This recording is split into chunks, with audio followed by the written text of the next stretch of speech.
biscuits.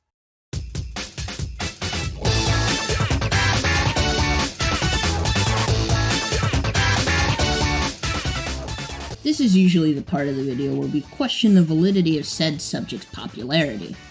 You know, the part where I whet your whistle by reminding you how little you remember your favorite nostalgic offering. If that is even a question, it has a simple answer. Have we forgotten the legendary, nostalgic titan that is this series? No! What did no! I don't think anyone's truly forgotten about the pure essence of Kick Buttowski. Not to say that the show was such a wide cultural phenomenon that it poked through the American zeitgeist or anything, but plenty still stands out about the show today. The iconography, the theme song, and the main character are all representative of a very specific brand of Attitude Era tier animation domination. Despite, or perhaps in spite of it, being placed on a niche premium channel when TV was just starting to embrace the internet age, memories of the show and its colorful cast continue to persist even today. It's been 11 years since the show has touched down, but if anything, I think support of the show has been stronger than ever. This year especially seems to have been the year of the Buttowski, with resurgence of fan engagement and wild announcements we've endured. It seems like a great time to revisit it, but it won't be a brief trip down memory lane. In fact, the show has a lot more roughage to it than you'd expect, and I'm expecting to dig deep and dissect it bit by bit. But before we really get into it, we have to establish how we got to know the sickest daredevil in the suburbs.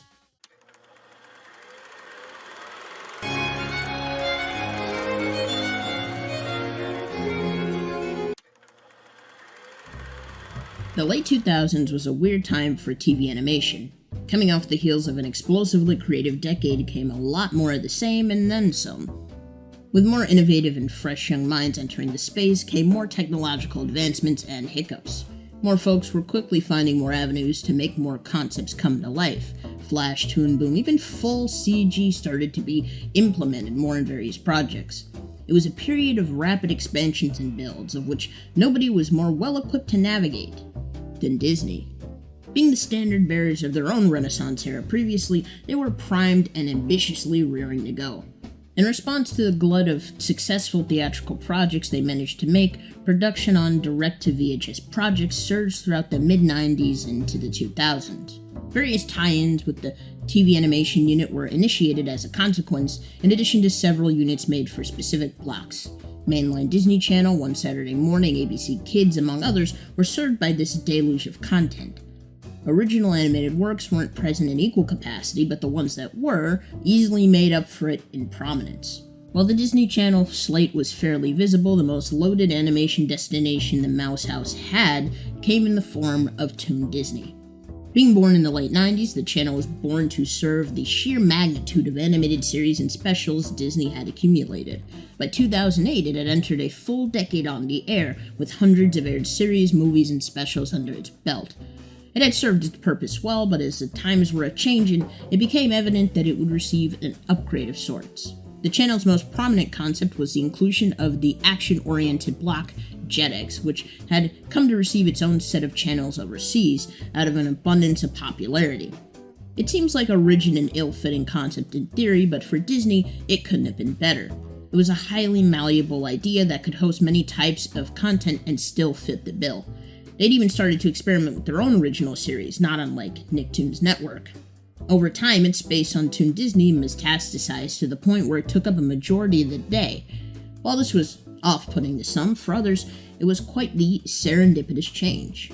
Their sister network, Disney, started to zero in on a particular demographic. Lizzie McGuire and, more prominently, Hannah Montana had cemented the channel's new focus on tween girls and their families. Later on, while not making a full pivot, they also realized the prominence of the young male audience. Between Jetix, a few older series, and a new cartoon topping the charts, they had sufficiently entertained the possibility of going in the opposite direction. So by that summer, they had released an ominous announcement. What's next on TV? You're gonna find out with Disney XD. It'll be everywhere. Coming February 2009. Check it out. The purpose of Disney XD was to essentially identify, diversify, and supercharge the key points of the existing slate and serve it up in a more radical package. The new branding was a far cry from the idents of yore, but they were as energetic as they were polarizing. Several new series were teased from conception, from the goofy skateboard-themed mockumentary-type comedy Zeke and Luther, to what was billed as a more dramatic analog to Hannah Montana, Aaron Stone. The arguable centerpiece of the original lineup had to be animated. It had to crack a specific margin of funny but freeing for its target audience. But it had to have broad appeal as well. As unexpected as it was a perfect fit for its time. For something to fit the full tilt nature of the channel, you had to create one of the more conceptually extreme protagonists around, and this one was ready to kick some real butt.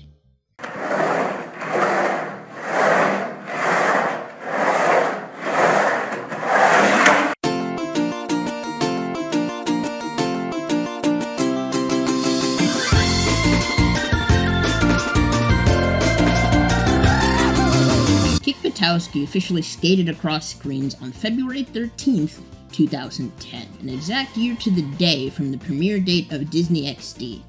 Armed with an aggressive marketing push and a prescient identity fit for the channel, the series was said to have made an impression on audiences and higher-ups as far as performance went. It was often touted as a companion piece to Phineas and Ferb, which I imagine it was well suited for because it was literally the only one to pair it up with. Kick Buttowski had the advantage of being the only Disney XD original animated series for some time, independent of projects based on pre-existing IP like Marvel, Star Wars, and, Tron. That's not to say specific imports didn't make their mark at the time as well, but for most of its run, it got to exist in its own court and soak up a considerable amount of notoriety. Other than being overshadowed by its partner in crime, it lived up to the true meaning of animation domination. The series was the brainchild of unexpected GOAT, Sandro Corsaro. I say unexpected because his path to the creator circle was a bit atypical. Kick Buttowski was actually picked up while Corsaro was a creative head of Disney Online. Earlier in his career, he had worked on a few theatrical projects at Warner Bros. Feature Animation, but his proficiency in Flash actually helped him write a couple books and eventually get to Disney Interactive. It was this early experimentation in this tool that also enabled him to craft his first few glimpses into the modern suburban daredevil. In the early 2000s, the concept was initially birthed as Kid Knievel. The concept and settings were more or less based on his childhood experiences growing up in suburban Massachusetts, trying to live life on the edge. The short film functioned as a pitch and was shopped around until Disney picked it up. The original concept design shifted a lot in its years of development, with the final one landing on the signature white and red striped jumpsuit. The rest is pretty much history. By the time I got to see it, I was fully engrossed in this world, from its striking design elements to the crazy depth-defying stunts we see throughout. Despite how short its run was, there's a lot that went into making it. It's plain to see, but beyond surface level, there's way more to its visuals than you would expect. I mean, most people would pin the appeal of the show on being able to see all these stunts take place, but looks are often deceiving.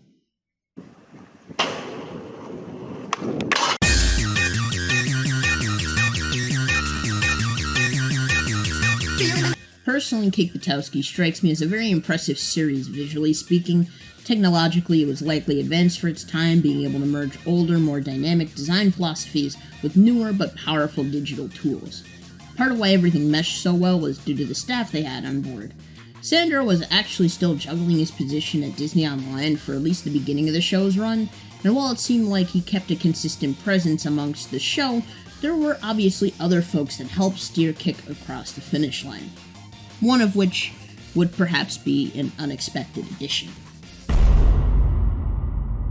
Yeah, it's about time we address the elephant in the room. If you didn't know already, Chris Savino was, among other things, an executive producer and animation director on Kick Buttowski. You probably know of him for his work spearheading revival-era Dexter's Lab, post-movie-era Powerpuff Girls, and concurrently the American-led first season of Johnny Test. Oh, and I guess Loud House is there. Obviously, he hasn't been active in the animation scene for a few years now, but I imagine learning of his presence on any show retroactively would make one approaching it again tepid, to say the least. And that's pretty understandable. Conceptually, he appears to have had a significant hand in molding the series into what it would become, for better or for worse. Later on, we'll explore how that manifests more in its written elements, but his input held a clear and direct impact. That said, if you know anything about cartoons, you know that no one production is an island. It takes a village to make a cartoon. There are dozens, perhaps hundreds of folks that help push that thing forward. You could be the most skilled and visionary showrunner of your time, but if the line producer don't come into work that day, you ain't making the show. I bring that up to say that while his influence on the show was palpable, it hopefully would not distract from the collective effort of the series itself. Plenty of other folks are to be praised and acknowledged for their hard work putting this thing together, even if they weren't as visible or prominent. Case in point, Savino technically directed every episode of Kick, but half of those were shared with someone else. Between the 2 seasons, he had 2 co-directors helping each episode that deserve many more props than they've been given so far. Sherm Cohen for season 1 and Clay Morrow for season 2. Being SpongeBob alum, their draftsmanship is identifiably clear and strong. I didn't notice any real difference in style between their episodes, but considering how tight the visuals are, I'm not particularly surprised.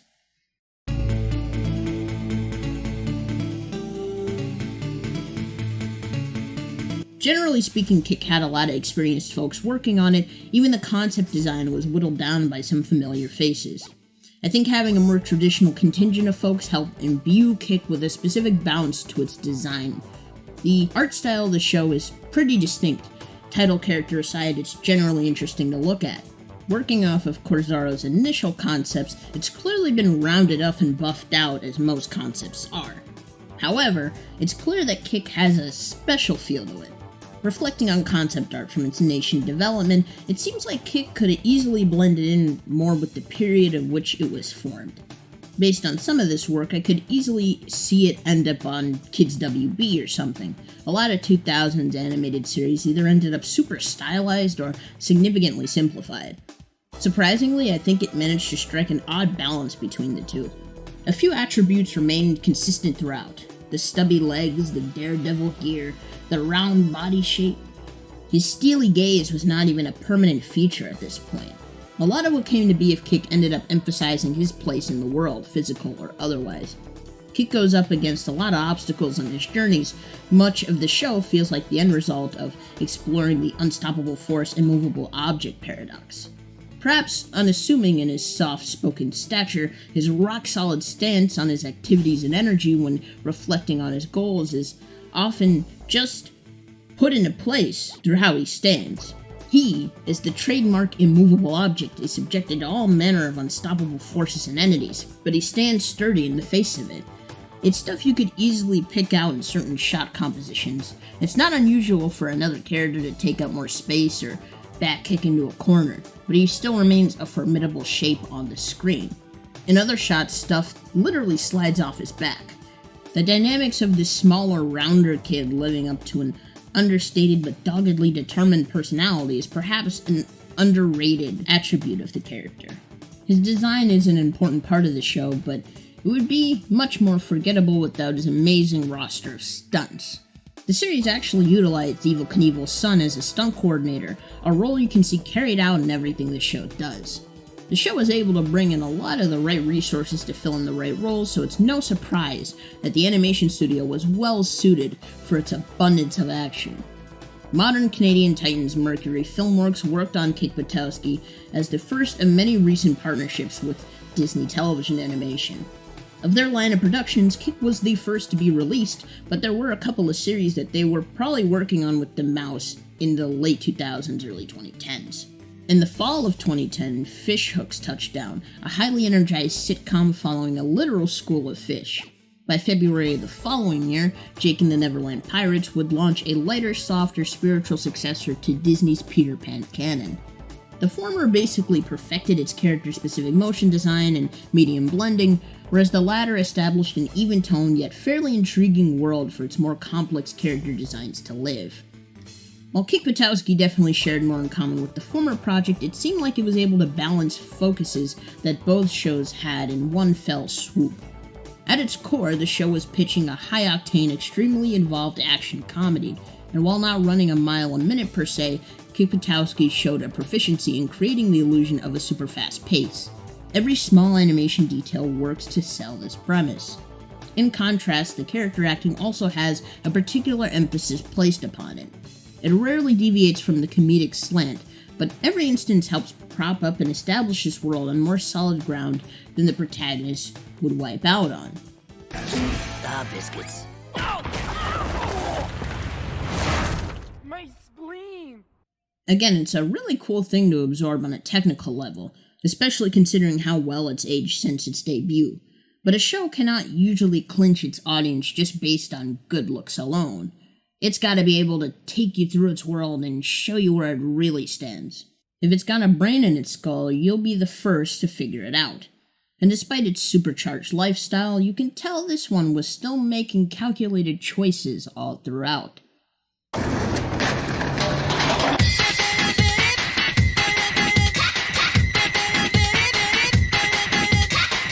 If I had to pin down the main draw to the show, it would likely be its ability to navigate its tonal kill switch.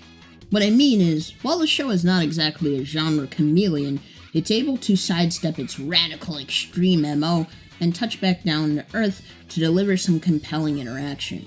It's a show that never really lost track of what it was at its core, and of course it had its weaker moments, but in layman's terms, Kick Buttowski as a concept had a good idea of where its boundaries were.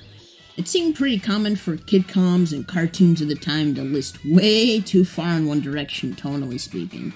I know this is more of a meme now more than ever, but a lot of the content we got invested in way back when was crazy mean-spirited. I mean, you might be able to still get a laugh out of them today, but the collective amount of prime savagery was dangerously high. Even Disney was a big culprit of this.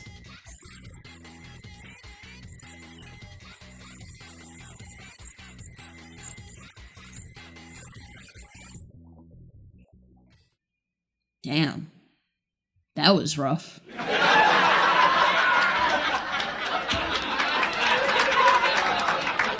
Like, they definitely cut that scene out after some backlash, but there was a period where they had to cut a cringy joke like that every year or two.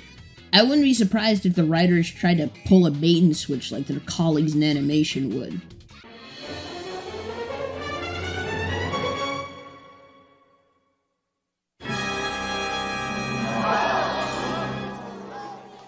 Clearly, the competition was steep. In any event, it would be supremely easy for Kick Buttowski to have incorporated this type of humor into its series structure.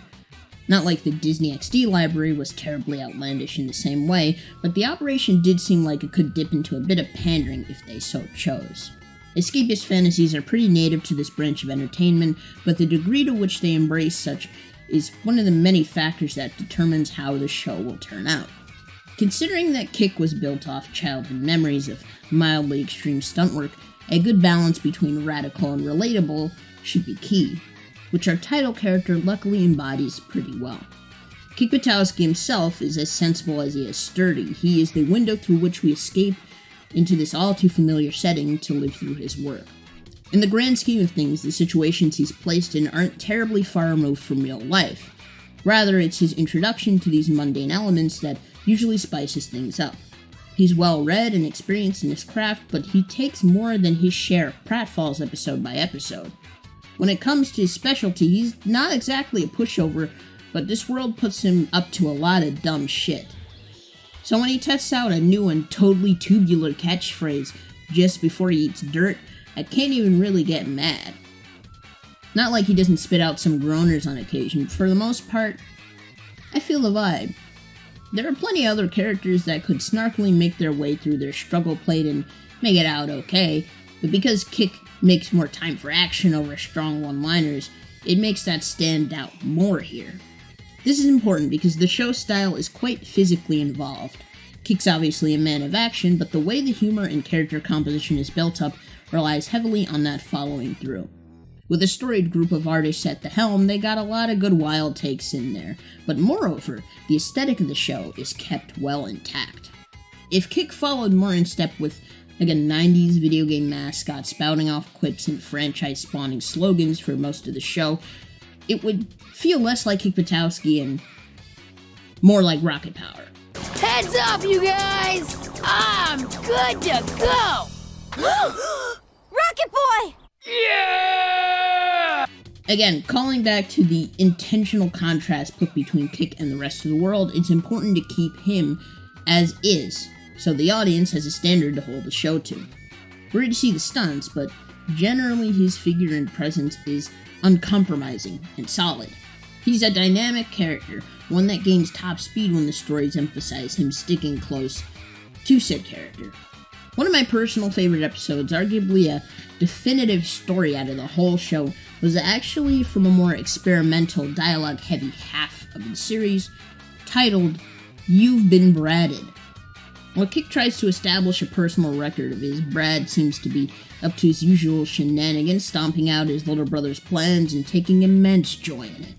However, his most recent wipeouts end up as viral internet clips, and Brad kickstarts a thriving empire in literally no time at all. The pipeline was simple. He'd sabotage the stunts, film and upload each one, watch the views literally roll in, and the merch fly. The dude was so good at profiting off this hustle that he got Kick at basically every turn. Even everyday activities were up for grabs. Soon, the pressure sets in, starts to cave and doubt himself and what he's really capable of. I mean, the kid is pretty fucked up by these ensuing events. I mean, look at him. Brad Buttowski has essentially monetized the wider suffering of his brother, a feat fewer modern YouTubers can achieve every day. A lot of people say things like sneezing while driving is like the scariest thing. I've never seen it to be a scary thing. Like, I can close my eyes right now. Our title character is cloaked in a veil of his own insecurities and worries, cowering under the mighty shadow of the most tremendous dillweed. It's truly amazing how far he's gone, and it seems like there is no getting out of this one. Kick, are you in here? Bradded! Kick, you flinched. I've never seen you flinch before. One look in the mirror does not bring him back in full force, but it motivates him enough to at least pump the gas one more time. The heart of his rebound comes from realizing his greatest strength is working against the current and still breaking top speed. His creativity and cool head under pressure always got him through the rougher parts of the job, abilities that others, but most especially Brad, looked down on. So through impossible odds and increasingly difficult obstacles, he makes it to his destination, crushes his brother's empire, and even coins his own phrase for the occasion. Works every time. Brad, you've been kicked. On surface level, this episode probably reads as a pretty simplistic version of a story we've seen plenty of other times before. That's because it is, but it also managed to highlight the main crux of this character and why he's so likable. Kick Buttowski's been known to keep cool in times of great crisis, but even he has his limits. He didn't reach a breaking point until very persistent, consecutive, and crushing failure compounded on him. Though in realizing his humanity is pushed to re-establish his identity is to take a hard left and riff on his saboteur's moves. He worked as hard to reach his goal as he did to escape Brad's wrath. It clearly does throw us in the trenches with him and lets us feel his catharsis by the very end. It's a very rewarding watch. The genesis of the show is relatively easy to understand, but since it was a fairly malleable premise, it can go in many different directions, and since the show is probably not identifiable philosophically to people who don't watch it, it's probably important to hit on what makes episodes like this shine and how it reflects on the show as a whole.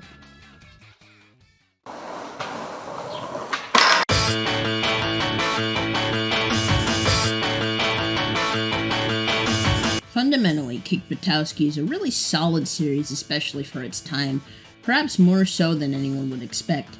A relatively simple series about an 8-year-old doing extreme stunts around town is a premise that could go a lot of places tonally speaking, but as we've established, the series found a pretty moderate tone for itself, and balanced the characters' interpersonal struggles with the intricate stunt work. It was a rare entry that had itself figured out, and it seems like this would be how it would live on. Perfectly balanced, as all things should be. And then Season 2 came along. I don't know what's going to I think that, one of the questions was, what are they going to do with a lot of the peripheral characters this year? And I think that we have done that. I think we've branched out into some nice Gunther episodes on his own. Brad has an episode of his own. So I think we're just going to, more than anything, really meet the community and sort of anchor that and have people get to know those people more than, the mischief that they get into. Yeah. They've been building Mellowbrook to be more like Springfield, so you just get to recognize the characters as soon as they come in without having to go into the backstory every single time. Right. It's pretty cool. Through its 52-episode order, Kick Buttowski was able to expand on its smashing first season twofold. Not only did its second season have nearly double the length of the first, but it was the intention of the crew to give us a bigger taste of Mellowbrook and all who inhabit it.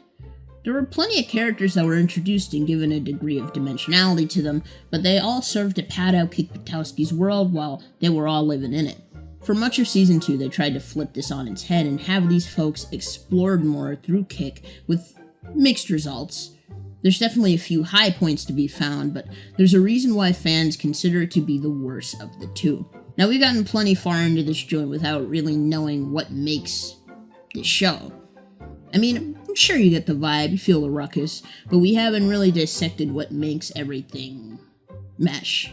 I feel like it's easier to dissect by segregating each season and deconstructing them a bit. They're not so far removed that they're different shows or anything. Rather, its natural evolution was a fascinating way to figure out which made each stand out and which pieces worked best. The main difference between seasons 1 and 2 is that the former usually makes awesome the focus through which we can experience the show. It's not every iota of the product, but its strong execution was instrumental to having a good scenario in place. The latter typically makes this awesome a mere motif, a theme, an aesthetic to fall back on, wherein many mundane or trivial scenarios were being made more exciting through its usage. Now, not everything is black and white. There's a fair amount of overlap between seasons, and as far as quality is concerned, neither is perfect. Generally, the theme of framing around awesome versus making awesome the frame tended to be a sticking point for many. Under such a designation, a lot of characters got more roughage in theory, but much of it mostly involved pushing them to their comedic and emotional boundaries. This tended to work for some better than others, but as expected, the lineup was less sturdy than it was with fewer rotating characters to focus on. Season 1, on its face, had a tendency to be overly formulaic. The stories were usually either linear retellings of how Kick performed the stunt, or solving more extreme degrees of relatable problems by executing on-set stunts. It seemed like a winning tack, but not every episode followed it well. In fact, I'd say some of the best episodes of the show do bend that formula and just put Kick into really difficult but manageable situations to navigate. Season 2 took this principle to the max, but a lot more episodes from the second season are much more rough on Kick emotionally. The difference between the two is where the former saw fit to reward Kick for enduring the journey, it seemed like the latter worked to deliver on more comedic suffering, which was the reward. There are more symbolic victories than tangible ones, more endings that should be able to tug on the heartstrings, but end up being a polarizing set of experiences. Since Season 2 also utilized the recurring cast more, there was more of an opportunity to tell interpersonal stories. In concept, Kick Buttowski is something to easily chalk up as a one-man show, but it still gives the protagonist a setting to play with and people to bounce off of. The semiotics of seeing it shift and morph into something else is fascinating, but to really examine these differences, you have to get to the heart of the characters. Ah!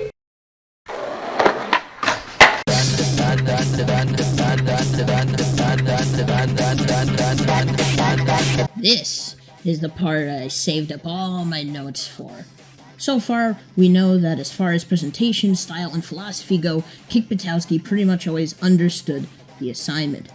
We got to look a bit closer at how the show functioned structurally, but narratively, you couldn't drive it home without the characters piloting these stories. So, we gotta give them some bars. The wider reaches of Mellowbrook do contribute to the personal diversity of the cast. Obviously, many of the townsfolk are there to serve as obstacles for Kick to work past, but plenty of them are just vibing along with us. Chief among them is going to be the local gas station attendant and personal, regional assistant borough manager, Wade. It's hard to really encompass him without calling back to his zen nature. He's just there to help out the little danger dude and hang out. He's a Chad and a memorable character even if he doesn't do much. But there's not much to say about him. You kind of have to just experience him, you know? He occupies a very neutral space. His appearances just fit in, but other characters were allowed to mug the camera a little bit. This one is in every other episode, let me tell you. Relative to the backstory they gave him, it just doesn't add up, but they were really quick gags, and they don't really get tiring by themselves anyway, so. This liquid duck dimmadome over here doesn't do as much, but he's usually milling around, scheming. What you need is a stress-reducing drink, if they made those. This gives Rao the idea. In stark contrast, the MVP of Misery was usually identified as one Ms. Ciccarelli. Being voiced by practically the same character from the iCarly canon, she's well-versed in vengeance and programmed to make pain a main course. As the main authority figure in the cul-de-sac, striking down her tyrannical child-hating power trip was one of Kick's first major adventures. In the context of the show, she's a pretty significant figure, but surprisingly, her episode count is kinda sparse. Not counting all the non-speaking cameos and minor appearances, she only plays a part in 6 or 7 episodes, and out of those 6 or 7, I'm betting you only really remember 3. One of which apparently being her big comeback after a hiatus in appearances. That does it. It's the principle. I need you to come out of retirement. Casually rewatching Detained on TV was such a surreal experience. Without having remembered anything past early season 1, you'd assume she was in every episode. I think her street cred speaks for itself, doesn't even appear in most of the show, but remained a highly memorable character anyway. That's some base shit. Kick's peers don't consistently gravitate or deviate from his presence save for a significant few. Even then, I found that of the few of them that could get along well, a select fewer even had a bit of green-eyed envy for the Daredevil in training. Kendall Perkins is a character that makes it difficult to see this show without her, but the more episodes I'd see her in, the less I wanted her around. I'm not put off by her role necessarily, which obviously is to antagonize Kick, but rather because of her identity, because even outside of that, it's very tenuously established at best. She got to appear or star in a sizable glut of episodes, and even with all that time to develop her personality, her ethos just feels fairly disingenuous. I guess you could chalk that up to her being a kid and not as knowledgeable as she thinks she is, but I was half expecting her to, become a bit more grounded as time marched on. I know after a while a ship was kickstarted between the two, and as popular as it was, or I guess still is, it probably exemplifies why she was as absurd as she still is now. Earlier than expected, there were pointers indicating she didn't entirely disapprove of Kick's antics, even being drawn to his dangerous repertoire at times. She kept up her regular facade for appearances, but it seemed like she actually admired what he could do.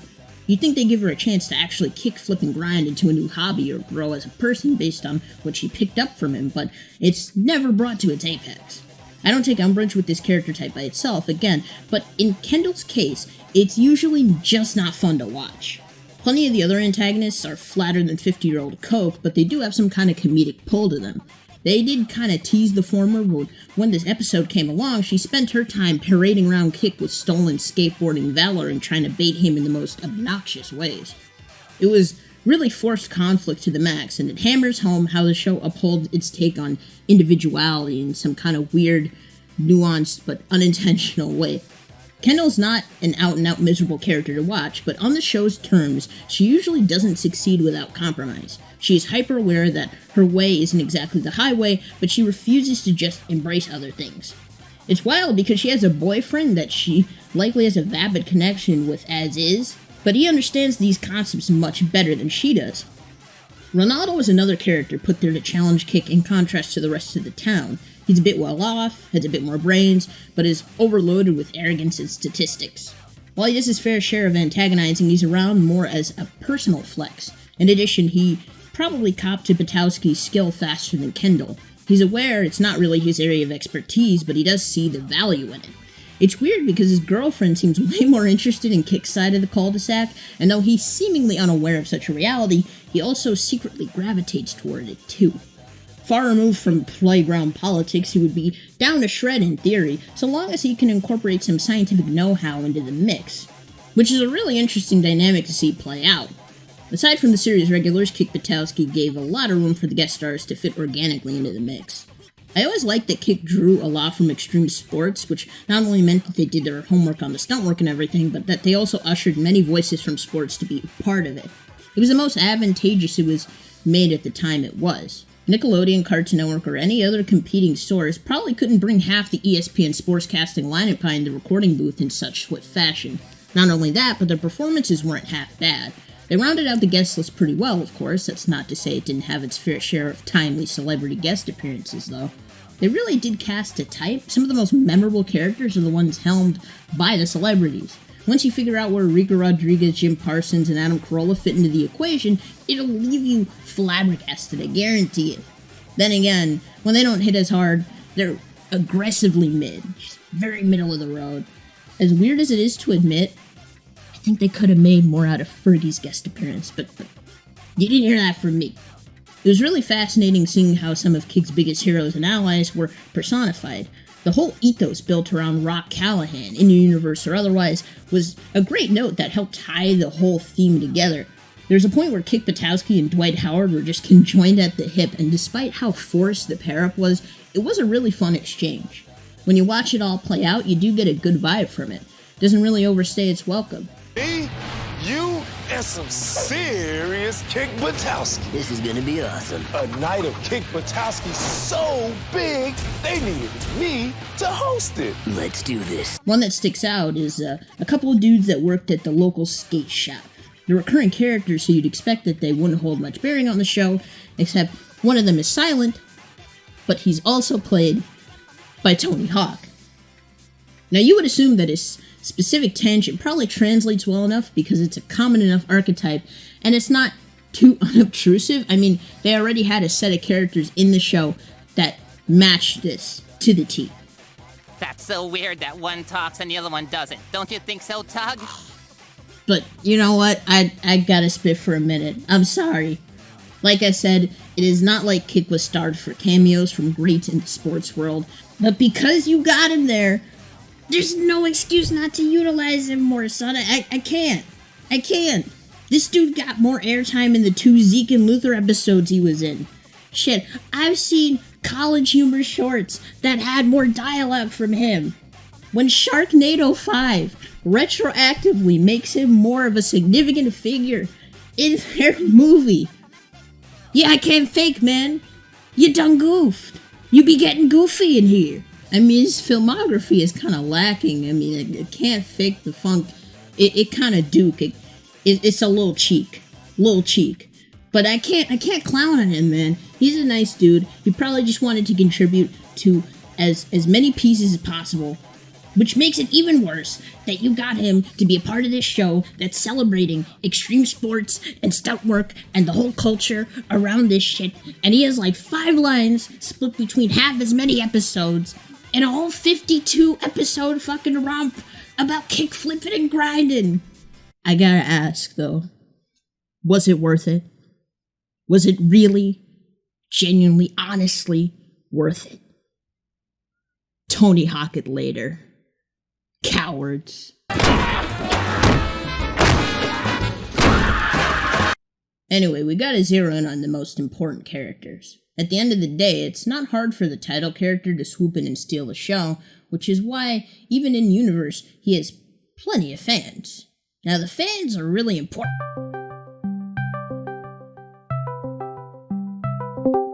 Oh, hey, Win, what's going on? Hey, Deli! I heard you're talking about Kick Buttowski. Just one of my favorite cartoons ever. And those super fans? Pretty great, right? No. No? What do you mean, no? They're fantastic characters. I mean, who would Kick be without his fans? Just some guy jumping off buildings? Man, no. Okay. Fans. You can't see how great the super fans Am I right? are. I'll just talk about them for you. Hello, everybody. My name is Win, or Coffee with Cartoons on YouTube, and today I am here to help Wacky Deli talk about one of my personal favorites, Kick Buttowski. Specifically, these two super fans here, Kyle Buttowski and Jackie Wackerson. First, let's talk about Kyle. Kick's cousin Kyle is a jabbermouth who loves marionettes, role-playing, and magic tricks. He brings bad luck wherever he goes, and above all else is his cousin Kick's biggest fan.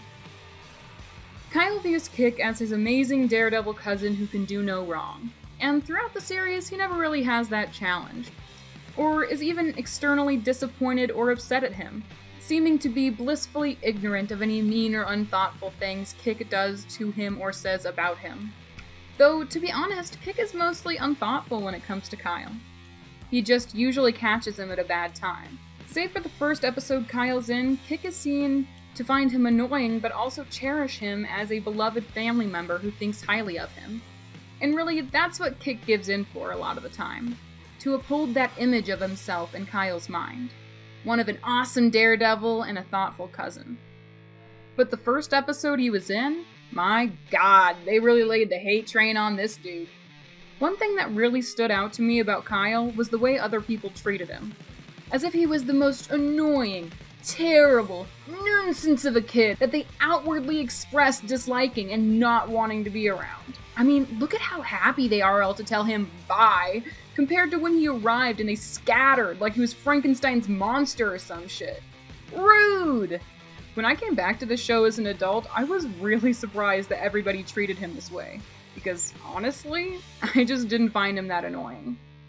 I thought, wow, a kid who likes to talk about things no one else cares about? Lit! I want to talk to that guy! Tell me all about marionettes!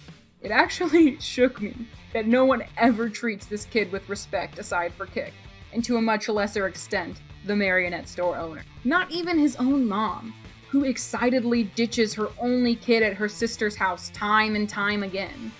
Seriously, if my mom looked this happy when she dropped me off at my grandma's house, I would have been in tears. Luckily, Kyle's character trait of being unobservant to others' moods saves him from being a sad character.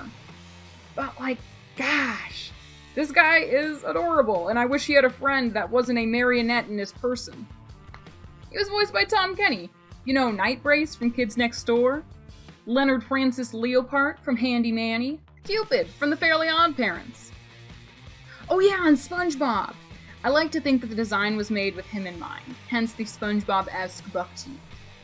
Moving on, let's talk about Jackie Wackerson.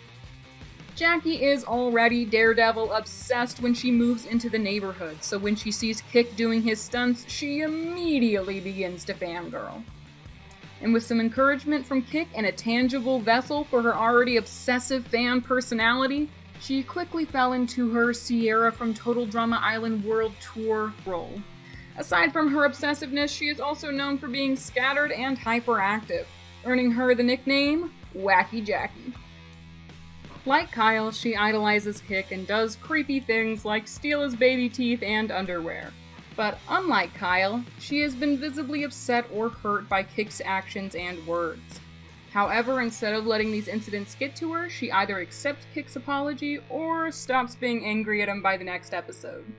She even stopped idolizing Kick for an episode when Kendall became a daredevil. And before that, she dropped Kick for Gunther, even asked him to marry her. So, unlike Kyle, Jackie is not a ride or die. She is a ride or until something better comes up. Which implies to me that someday she'll move on from Kick, or just become a casual fan of him like she is of other daredevils. Jackie is treated pretty fairly by her peers for her wacky behavior.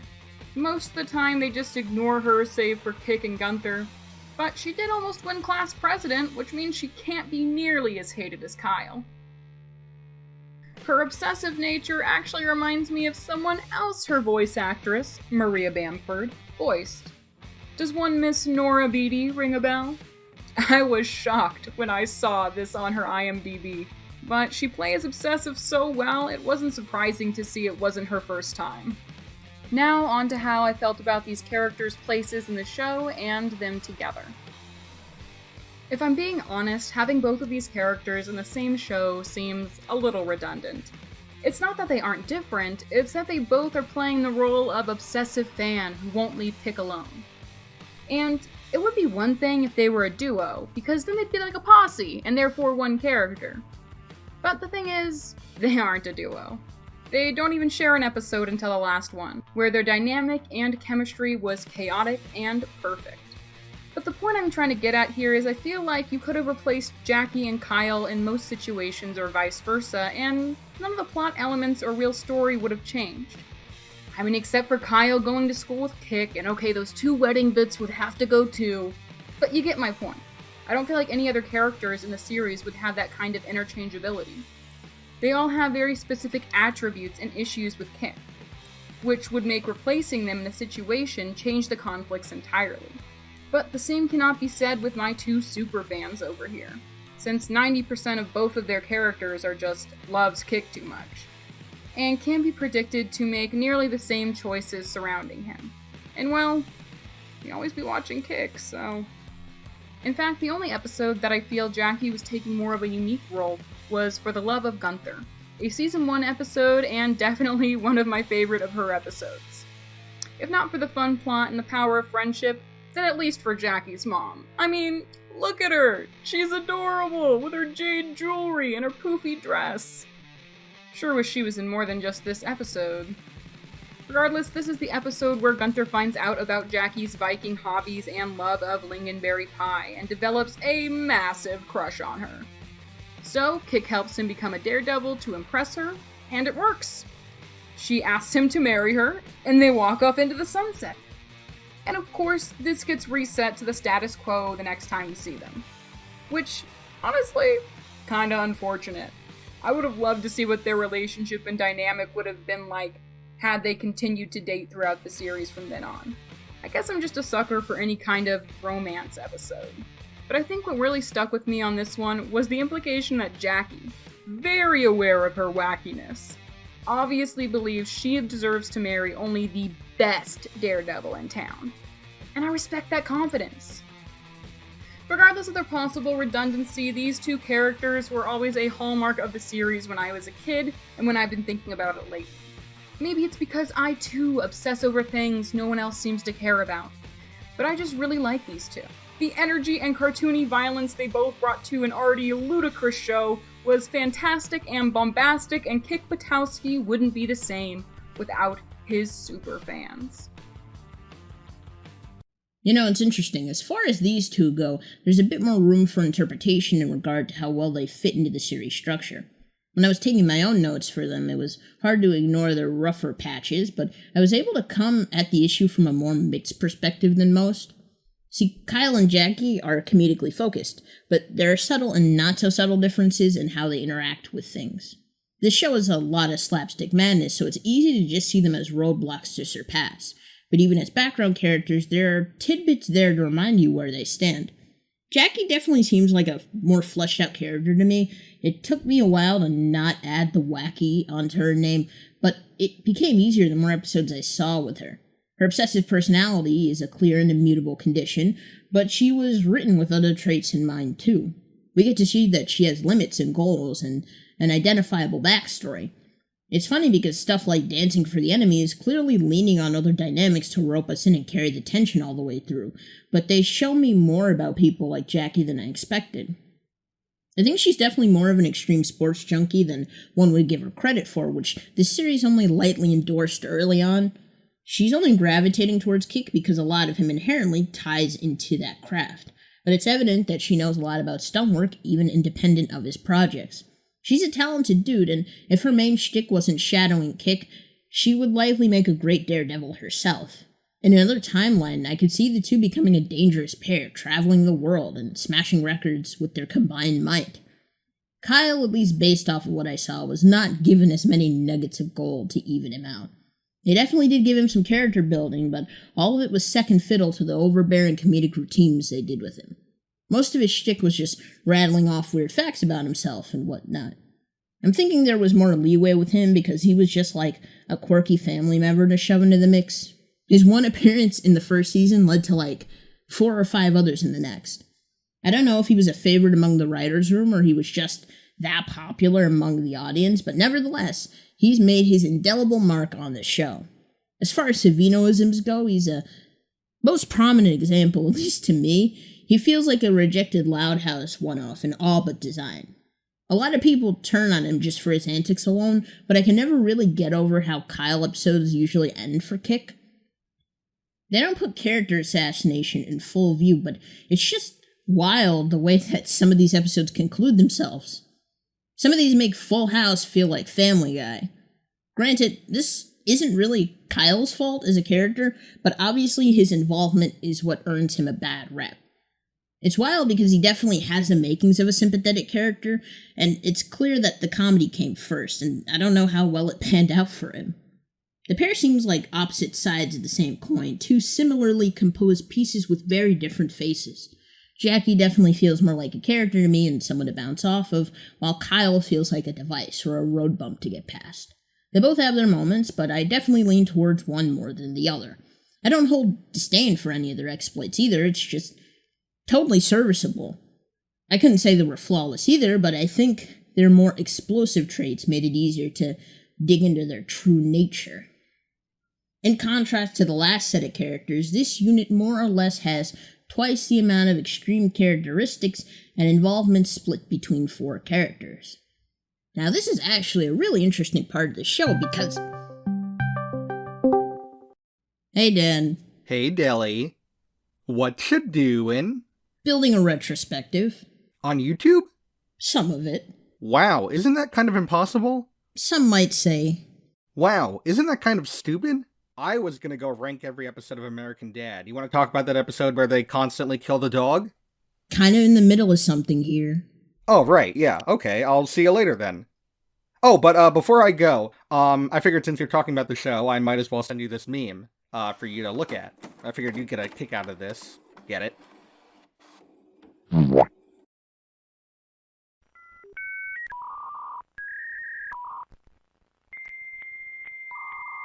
Alright, well, while you're distracted at this still image, I'm gonna go take over your video and talk about the family. So, yeah, have fun looking at that.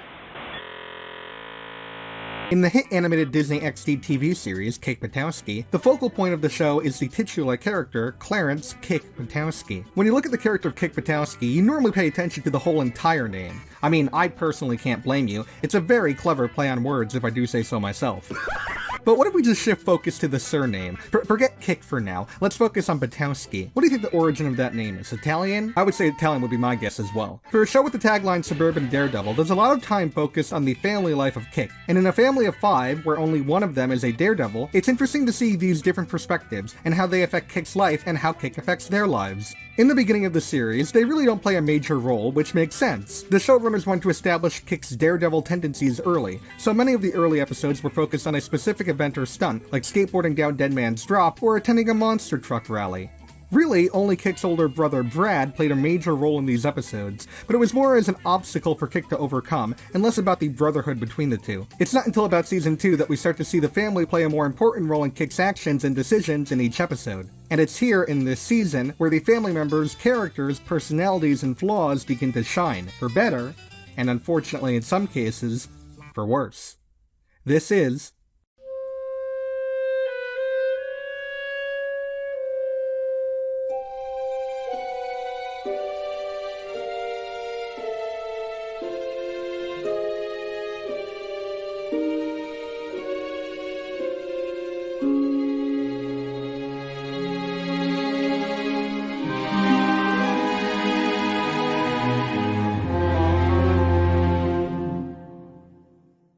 I wanted to start with Honey, because I wanted to show some love to a character that I honestly feel deserves more of it, even if the show doesn't want to do it themselves. Throughout the entirety of Season 1, we really don't know a lot about Honey and her character, except what we're shown, and we're shown so little that we have to take everything we see at face value. Her first standout episode is Season 1, Episode 4B, Not Without My Cereal. In this episode, her role is buying groceries. She has a few more episodes scattered throughout season 1 where she shows up for a bit, but nothing ever tops this episode. It's just a bunch of "my character is that I'm a parent" episodes, which, according to my primary sources, let me just take a quick look here, being a parent isn't a personality trait. Even the conveniently named A Very Buttowski Mother's Day isn't about her. She doesn't even show up until the end of the episode. Talk about irony. Season 2 has a lot more episodes focused around family antics, and as such, it does a really good job defining Honey's character as an individual. Her first standout episode of Season 2 is not only my favorite Honey episode, which, to be fair, there's not a lot to choose from, but it's also one of my favorite episodes of the entire series. That being Season 2, Episode 2A, Kickin' Jeans. To give you a quick rundown, the episode revolves around Kick finding out that his mom used to be a speedboat daredevil, who went by the name of Honey Splash, who attempted to break the speedboat speed world record. When he finds that out, he's impressed and he thinks that she'll be able to help him with a stunt that he failed at earlier in the episode. However, she reveals to him that she had to quit being Honey Splash after she sustained an injury while trying to break the record. She's eventually convinced by a boat that Kick just happens to have. I'm sorry, but how does Kick have this boat? Where did he get it? Did he buy it? Did he borrow it from someone? Did he steal it? How do you get the boat, Kick? How do you get the boat? Anyway, she convinces herself to help Kick with the stunt, and inadvertently gets the jumpstart needed to get back into the Daredevil game. She tries to break the speedboat speed record again, but her injury comes back and Kick has to save his mother before things return to the status quo. So, I really love this episode because it gives light to a character who, despite being labeled as a major character, hasn't had a chance to really shine as an individual. And from what we've seen, it makes a lot of sense as to why she's extremely supportive of Kick's dreams of being a daredevil. Not only that, it's an episode that strengthens the relationship of Kick and his mom. Not only in a familial sense, but also just the two of them finding common ground. You can really see how genuinely impressed and inspired Kick is when he finds out his mom used to be a daredevil, and with Honey, we begin to see how she not only supports his choices, but also encourages him to do his best that he possibly can do. It's an episode that makes up for a season's worth of nothing in regards to finding out more about her character, and I honestly adore that a lot. Do you like it? Well, I know how much you love your stunts, so I made this to show you how much I support you. You really are awesome, Mom. Then they never bring it up again, and she's once again locked down to being a parent as her personality. Aw, yeah! Yeah, there's a reason why I labeled her as the underutilized one. Instead of diving deeper into this amazing idea, the rest of the episodes of the series that are focused around her completely ignore the fact that she was a daredevil, and just goes back to her being a mom who does mom things, and that's all we get to see her do. She does have a much more prominent role in Season 2 than she did in Season 1, although a majority of those roles involve the rest of the family as well, yet despite that, I can boil down her character moments in a quick lightning round. In Season 2, Episode 2B, Close Call, aka the episode right after Kickin' Jeans, Honey has to get Kick a suit, and her role in the episode boils down to her going a bit stir-crazy, telling Kick to be on his best behavior, and then leaving him in line with the suit while she gets something else. And of course, something goes wrong and Kick loses the suit, so he has to track it down. I wonder where we heard this episode concept before. I can't put my finger on it. In Season 2, Episode 17B, Snow Problem, she and the rest of her family are trapped in a cabin after it's buried in snow, and she goes crazy. I'm starting to notice a pattern here. In Season 2, Episode 21A, Swap Meet, Kick's dad entrusts him with hiding his mom's anniversary gift, and she goes crazy trying to find it. Oh, another one. Okay, then. In Season 2, Episode 26A, Say Cheese, when the kids fighting leads to her favorite picture of them being ruined, it causes her to go crazy. Okay, do you see what I'm starting to get at here? Out of all the characters in the family, Honey definitely got the short end of the stick, and that's pretty upsetting because I feel like there's more to explore with the character that she really is. But I feel like I've talked about her enough for now, so let's move on to Brad Buttowski is a bit of a different case from the rest of the family, since he shows up and is a focal point of many more episodes than the rest of his non-Kick family members combined. I'm not going to go into too much detail as to all the episodes that he's in, since he's in more than half of them, so I'll just give you a general idea of how Brad is treated within the show. Right in the beginning of the series, Brad and Kick's relationship is spelled out for us. Brad is an antagonizing older brother who is constantly an obstacle against Kick's stunts. If that's all there was to his character, I'd end the section right here. But the show actually goes out of its way to give Brad some more character, which is good, since at face value, he's rather one-dimensional. And what we did see of Brad's character is complex, to say the least. There's this idea thrown around as early as the first few episodes of Season 1, where despite their constant quarrels, Kick is looking to be respected by his brother, who he somewhat respects himself, and some of their interactions throughout the show prove this theory. Whenever there's a problem that's too big for him, or something that needs to get done that doesn't fall within his moral compass, he goes to Brad for help or advice, because he knows that whether or not he likes the method that Brad chooses, Brad will get the job done. But besides his relationship with Kick, we get to see Brad flourish and come into his own. In his own Brad ways. If you were to ask me right now how I would describe Brad Buttowski, then I would probably say that he's a lazy, annoying, rough-looking, unhygienic, chauvinistic loser who treats his friends poorly and is somehow able to both objectify and simp for every single woman who he cops even an iota of a glance at. But he's also so self-absorbed and wrapped in this figmented world of his that he is the picture of perfection, that he radiates so much Chad energy that makes him the most entertaining character on the entire show. I already got most of her phone number. Which part? The area code. So don't ruin this for me! Brad is a narcissistic idiot at heart, and I feel like that helps make his character a lot more bearable. He's constantly doing the bare minimum, yet he treats it as if he's accomplished some great feats. If you need any more proof that he is how I've described him, every time he accomplishes something, even if it seems counterintuitive to his larger goal, it's always followed by his signature catchphrase. Yeah, Brad! Yeah, Brad! Yes, Brad!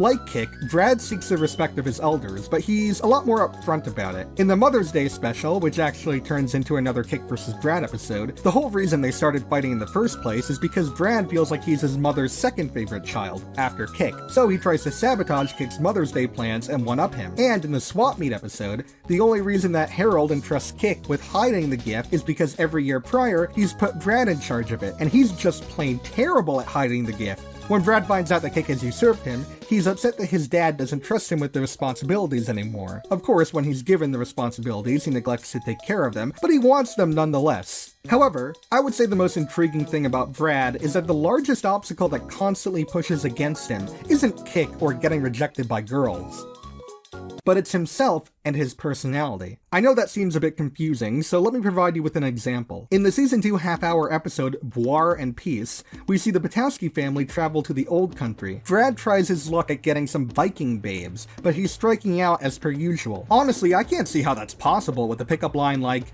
let me just read this off my note sheet here. Hey, horned Viking babe, you hit me harder than the Black Plague. I mean, that's the perfect pickup line right there. Clearly, they're the ones in the wrong. Anyways, he comes across a Viking reenactor who must abide by the rules of the ancient Vikings at all time, which includes an old tradition where Viking males would offer a heaping of livestock to the father of the Viking female that he wishes to marry. Through a series of events out of his control, Brad is able to obtain enough livestock to actually wed the Viking reenactor. However, by the end of the episode, things have to go back to the status quo, so when they're headed home and he has to pay an extra $50 for his bride to get on the plane, he immediately rejects the price and dumps her, going back to his lonesome self. Like Kick, Brad has moral standards, although the bar for him is set much lower. This is also the episode where it basically implies that Brad wants to have relations with the kangaroo. Not even an anthropomorphic kangaroo, just a full-on kangaroo. I don't know when else I was going to mention that, so I'm just going to say it here.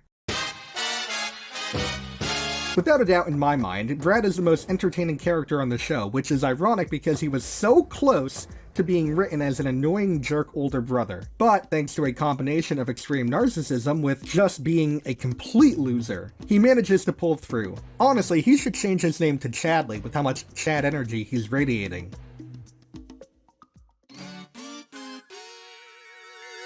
Brianna is the youngest of the Buttowski clan. She's a child pageant star and a superfan of the in-universe show Tina Sometimes. Sometimes a princess, sometimes a spy. I'm pretty sure that's the right tagline. I don't want to be bothered to look it up right now. She doesn't have a lot of episodes where she takes the center stage, but in each episode that she does, she's written as nothing more than a plot point or an obstacle that Kick has to overcome. There is really nothing more I can say about her character than that because we weren't given anything else with her. Is what I would be saying if that was true. Which it is. Anyway. We're up to the last Buttowski family member, and buckle in because we're in for quite a ride. On the outside, he may seem like nothing more than your run-of-the-mill cartoon dad. However, the layers quickly peel back just to reveal how sinister the core of Harold Buttowski really is. There's honestly not a lot to say about Harold in Season 1, other than the fact that he has a weird, unhealthy relationship with his car Monique. Brad! Fingers! Back off! Alright, that's good. As well as mail, to the point where he has an entire room in his house dedicated to opening mail. And if there's one thing I've learned throughout my years of not being dead, it's to never trust someone who has their own mailroom. It might not seem too bad from a first look, but this is all piling up for when shit hits the fan in Season 2. And when it does, oh boy does it hit hard. If you ask me how I would describe Harold in Season 2 right now, I would say that he's a selfish, nosy, chauvinistic, cheap, greedy jerk who constantly belittles and disparages his children in comparison to him, and treats his wife even worse probably. He's a narcissistic jackass, which might sound similar to Brad, but unlike the Brad, there's no self-awareness or charm to wrap it all together. Basically, he's all the worst traits of Brad, with none of the positives.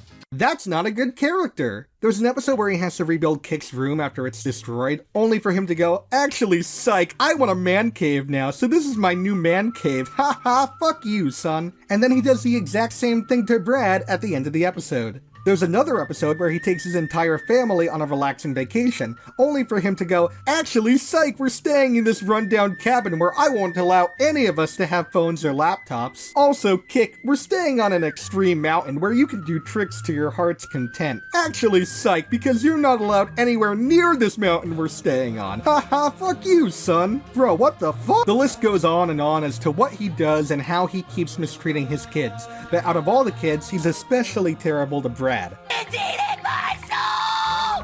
I love mail bonding! And I mean just really, really terrible.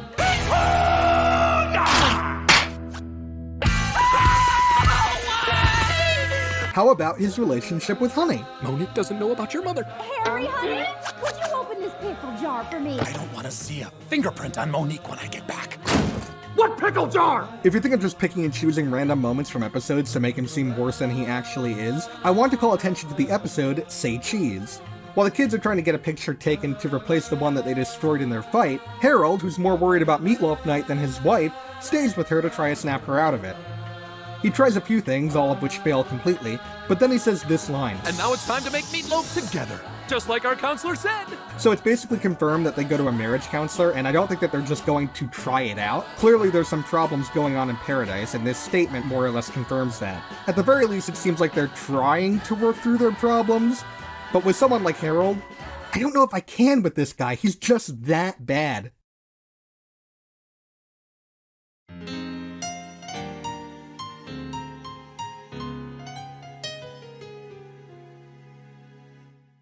So we've gone over every family member in detail, but now I want to tie it all together and get back to our titular character. How do each of these family members affect Kick and the main focus of the show's mantra? I don't think there's a single right answer to this question, but here's what I think about it. Kick Buttowski is a show that thrives when it sticks to what it taglines itself as: daredevil stunts in a suburban setting. As such, the character of Kick thrives the best in this setting as well. In the first season, the main focus of the majority of the episodes revolve around Kick doing just that. The family was still present, but besides Brad being an obstacle, their problems never really took center stage over Kick's shenanigans. Going into Season 2 with almost double the episode length, a lot more episodes are focused on more family stories, with each member taking up more and more screen time and leaving much more of an impact, for better or Harold.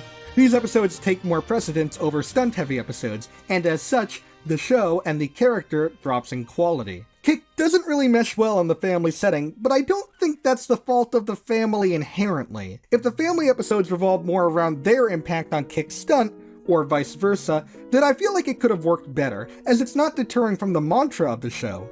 It would keep the stunts at the center of every episode, and have the added bonus of giving the family some much-needed personalities. As it is though, this is the family we have. A mother who had an amazing gimmick that was never really fully used, a brother who has a complex personality that provides much-needed entertainment and comedy to the show, a father who should have been taken away by the police by now, and etc. They may not be the perfect family, hell, they may not even be a great family.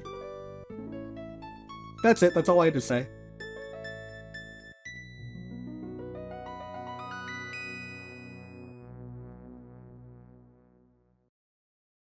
We actually spent a good week and a half burning through a chunk of the show, so we're both terribly familiar with this whole family and their baggage. I found it interesting that where previously we had characters that were arguably held back by comedic endeavors, it worked way better when it came to the main Buttowski unit. Like, Harold is still a shitty family man and all, but I could stand to watch him break down in the attic some more. Truly, it's the little things that matter. That would be ludicrous to try and conclude here without a mention to Kick's most magnificent wingman. I feel guilty. I don't think I've even mentioned him by name up to this point, which would happen to be none other than Jera. Why are you here at 4 a.m? Hi, I'm sorry, but was someone just gonna talk about best boy Gunther Magnuson and his extremely important friendship with one Clarence Francis Buttowski without me? Okay, I know I have like 0 videos, but I've got a decade's worth of tenure on this topic, and I would like to drop some bars, if that's okay. If there's one dynamic I've seen go criminally underexplored when it comes to the discussions surrounding the show online, it ironically enough just so happens to be its most inescapably crucial relationship. Kick and Gunther are, by a very large margin, the true emotional core of the show, a walking proof of concept when it comes to the show's themes of self-expression and outsider solidarity. I honestly think that in order to truly get Kick as a character, you need to understand what and who he truly values above all else. And that just so happens to be the straightforward sincerity and support of his closest, and for a time, only friend, Gunther Magnuson. Now, throwing on the first episode again, you're handed with what seems to be a pretty basic setup of their dynamic the first minute or two in. Here's Kick, a very staunch, serious, and proud little dude fully committed to the bit of being the hardcore stuntsman. He shrugs off getting crushed by the garage door, barely flinches at Brad and the neighborhood wishing him a very eat shit and die on his first big stunt, and shows Nary a trace of fear after announcing his goal to cruise down Dead Man's Drop. In slight contrast, here's Gunther. He's goofy, a bit of a space cadet, and not nearly as coordinated or pain-resistant when it comes to that daredevil life, but totally secure enough in Kick's awesomeness to talk him up against the jeers of his makeshift audience. So, when you see Gunther bring out the ironing board instead of a skateboard, you'd expect Kick to, get irritated, even berate him a bit considering the ungodly amount of pressure he's under from the crowd. But instead...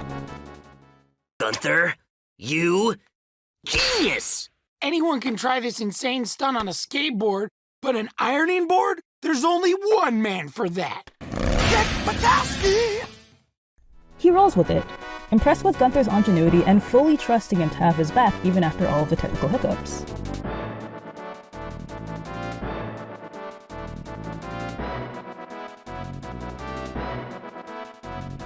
And yet... Design, Kick! Hook design! He's gonna eat it so bad.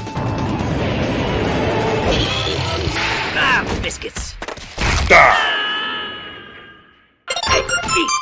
And sometimes... Kick still totally beefs it, and Gunther's left picking thorns out of his pals Buttowski for all of his troubles. So, what do we learn from these, 6 minutes of episode? Well, that for all of his natural confidence and skill, Kick is still just as prone to fuck-ups and failures than the OP would initially have you believe. But instead of giving up, he perseveres, specifically because Gunther's right there alongside him, serving as his right-hand man with a level of insight and planning you wouldn't initially expect just going off of his first minute of screen time. It's a neat and efficient way of setting up their dynamic going forward. Kick's a dedicated showman, sometimes prone to lapses in judgment and impulse, while Gunther functions as support, a jack-of-all trades there to, bring Kick back to earth when he gets demoralized or loses sight of the bigger picture. Must find that key. Come on, Kick, you'd probably have to drink a bajillion cans of Cheetah Chug before you find that key. There's no way you could do it. But I can. Gunther, I couldn't ask you to. Kick, I'm Gunther. It's what I do.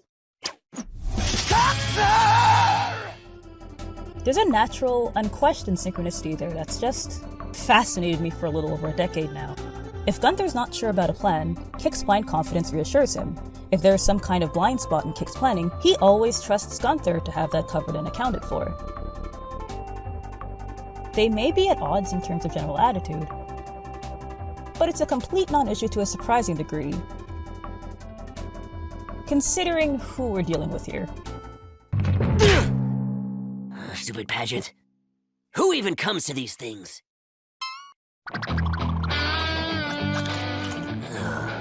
Gunther! Like, for someone like Kick, a boy near pathologically adverse to being associated with anything effeminate, romantic, or like, mushy, his closest friend being a naturally flamboyant and affectionate guy like Gunther should be a point of contention for them at least once, right? No breaks, huh? No breaks? You're a crazy hothead, you know that? And I love you for it. But it never is. And that's the neat thing about Kick. He's never one to, like, force change where it doesn't need to be. He has his own form of self-expression and his own way of life he wants respected, and is never one to really push his standards onto others. That's how he can more or less tolerate people who annoy him, while still being able to find common ground with him. See his weird on-again, off-again friendship with Jackie when she's not being wacky, for a good example of that. But with Gunther, zero humoring there. Kick just wholesale, unironically, and very blatantly at times adores Gunther as is. And like the one time Gunther straight up asked him to help make him more awesome by way of Kick's estimation. She's never gonna want me. She? Oh, right, the girl. Wow, you've got it bad, huh? He did it very reluctantly.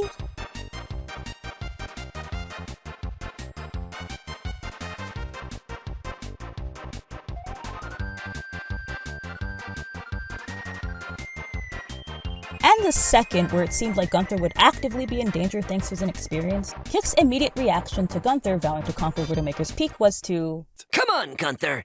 Listen to reason! Oh! Never listen to reason. Listen to reason. Gotcha. For lack of a better term, pull a Gunther and try to convince him not to do it. When it's Kick's safety on the line, he takes his beatings in stride. It comes with the territory of being a daredevil, so he can always just walk them off and try again. But Gunther, choosing to do this solely for Jackie's attention? Gunther, I won't let you do this. You're gonna get hurt. I have to do this. I gotta get the girl. No girl is gonna come between us, and getting rid of Jackie isn't worth losing my best friend. Come on, buddy. We'll find another way. Nope, not this time. There's no hesitation on Kick's end to trail Gunther when things go south and he ends up being stunned. And he willingly lets himself get bodied for the sake of Gunther's happiness.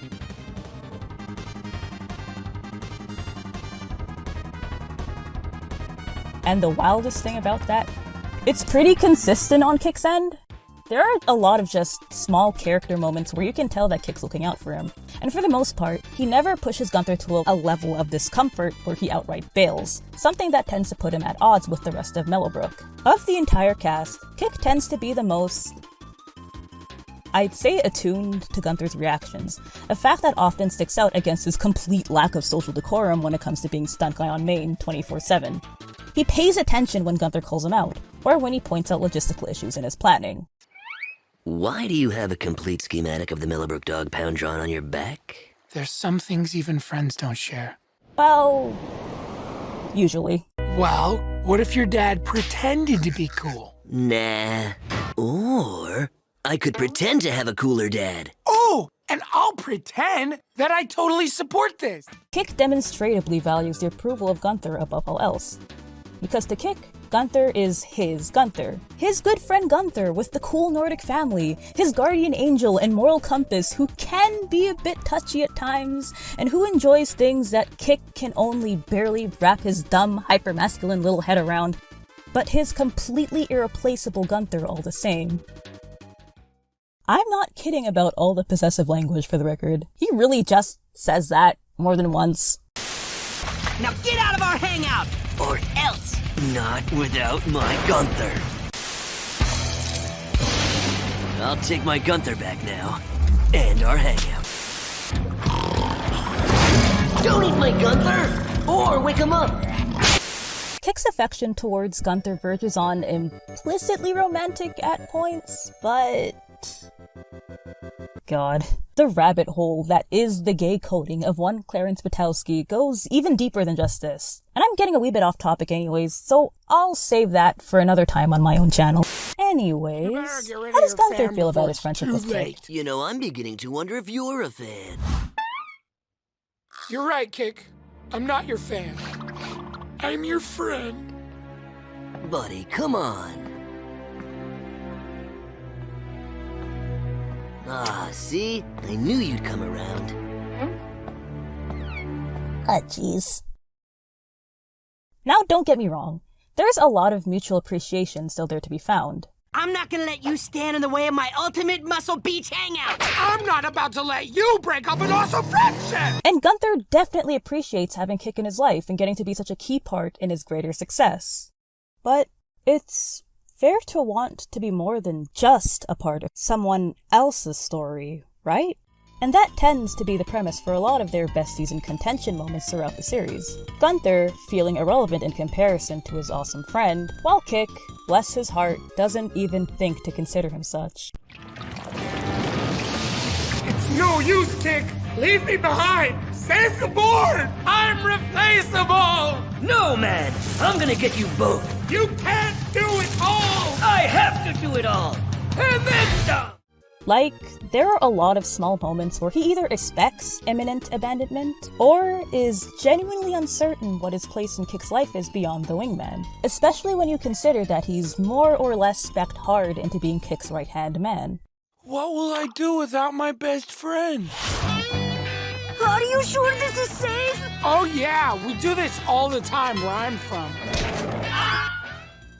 He works better when given room to improvise, and when not judged too harshly for screwing up, which is why Abandoned Friendship as an episode is so crucial to understanding their dynamic, as well as where it goes moving forward. When forced by their parents to end their friendship, two households both alike in dignity and all that, it's on the grounds that they're both a bad influence on the other. What a pair, huh? Yeah. Oh, Kick is so rebellious. Only when Gunther's around. Your son is like this. Gunther, I will ruin your life. And also look at my silly helmet. And Gunther is like this. I don't know about this, Kick. I don't know about this, Kick. So of course, star-crossed as they are, Kick and Gunther try to sneak around and make things work.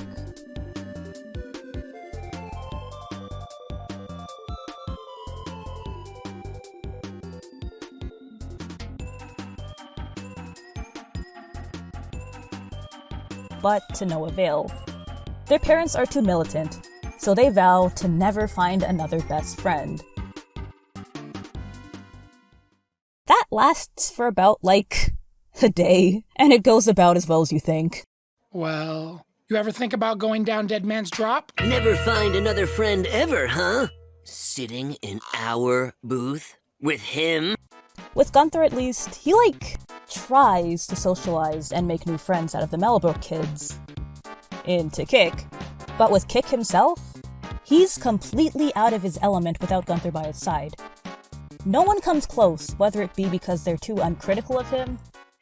You're supposed to say, I don't know about this, Kick. Wait a second! You just want me to be a replacement for Gunther! Well, I'm totally into it. What do you think?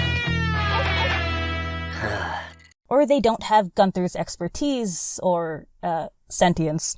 It clearly eats away at him when Gunther isn't there. Why can't you just tell Gunther you miss him? Because I'm only your reflection. But he's still too caught up in his own emotional repression to be upfront about it. So the second they can talk in the same gully, of course it goes bad! Kick gets mad about being left behind, and Gunther gets mad about having his skill at being Kick's wingman diminished, a clever inversion of their usual character neuroses. So when Gunther, of all people, calls Kick the worst daredevil, you know, the person who's more or less had his back the entirety of his career, it stings enough for him to 100% lose his cool and throw hands. Thankfully, they both calm down after that mess, which helps Kick come to his senses and actually allow himself to be vulnerable and tell Gunther directly that he misses him. I miss my best friend. I feel the same way, buddy. They make up, and then get their parents to make up afterwards. The day is saved, but the show doesn't forget about what they planted here. Their extreme friendship continues on strong, sure, but a lot of their conflicts after that point start to center more around Kick juggling his own daredevil cred against his loyalty towards Gunther. This ain't gonna end well, is it? Never does. He's willing to do some absolutely dark-sided shit if it means not letting Gunther down. Something that he's willing to extend to others, I guess, but not to the same ride or die way where it could potentially get in the way of him being able to be a daredevil. Anyways, here's a short list of things Kick was willing to do for Gunther's sake come season 2. Replace the Magnuson family foosball table so they can both ride the coolest loop-de-loop guilt-free together. Get Shotgun married to a stalker for beloved Cuckoo Clock replacement money. Turn down the chance to ride Shotgun alongside his idol so he can be there fully for Gunther's coming-of-age thing. Have a literal fucking wife guy moment, completely unprompted by the way, in the middle of an important jailbreak detention-era-ass planning session. Fight Magnus Magnuson to the death in a heated round of battle sneakins if it meant Gunther's freedom from grounding. Get bodied left and right for the sake of keeping Gunther's promise to not go down all the exciting rides first after breaking it. I mean, there was also that one time he held hands with Kendall dressed up as Gunther, but we don't talk about that episode. And how come you two are holding hands? Don't judge us. The absolute level of just terminal down bad Kick has for Gunther on an episode-to-episode basis would at first glance seem totally antithetical to the cool-headed, law-breaking, and excitement-loving rebel that we were otherwise presented with throughout the show. Until you unpack the implications of abandoned friendship and what he specifically learned from that experience. Their shared friendship was something that kept the both of them going, and something they could not replicate with other people, try as hard as they might. Their shared idiosyncrasies made them basically incompatible with anyone else except for each other, and they both had too much pride to admit when things became too strained. So the fact that it was Kick specifically of the two that took the lead on an emotional level just to admit outright that, yeah, he missed his best friend, instead of Gunther is kinda nuts. Like, he can barely compliment Kendall, his alleged love interest, without some kind of take-backsies. Yet post-abandoned friendship, he goes out of his way to prove just how much he values Gunther's support, skill, eccentricities, and trust, both for the fun of it and at the cost of his own dignity at points.